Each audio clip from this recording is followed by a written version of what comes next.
C'est l'histoire d'un homme. Un homme qui se pose plein de questions et qui se sent même un peu paumé. J'ai tout essayé. J'ai fait de la méditation, de la respiration, de la relaxation, de la musculation. Moi, je suis devenu un expert du développement personnel.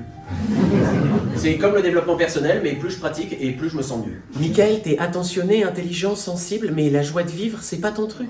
Je me donne un an pour conquérir cette terre inconnue, ce continent intérieur qui peut-être n'existe même pas, mon Amérique à moi, ma joie de vivre. Oui, j'en fais peut-être un peu beaucoup. Un an pour apprendre la joie de vivre.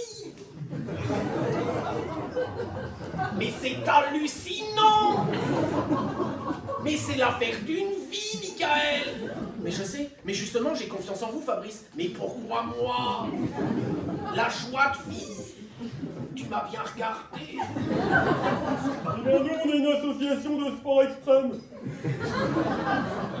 On considère que frôler la mort, ça permet de renforcer la joie de vivre. Par exemple, on propose une activité Parachute.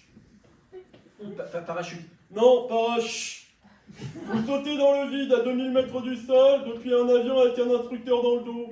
Et tant que vous pratiquez le hurlement, le beuglement ou la vocifération, l'instructeur n'ouvre pas la voile. D'où le nom, parache. C'est une excellente manière d'apprendre à gérer ses émotions. Vous êtes au moment où je vous parle des 100 millions de spermatozoïdes et il n'y en aura qu'une seule qui aura les rôles. Alors ça va jouer des coudes, ça va s'envoyer des grands coups de flagelle dans la gueule.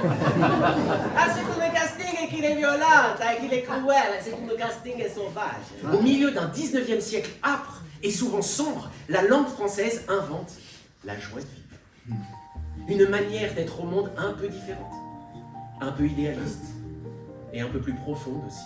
Une philosophie de vie faite de petits plaisirs et d'une exaltation intense devant le mystère de l'existence. Rassurez-vous, c'était la phrase la plus compliquée du spectacle.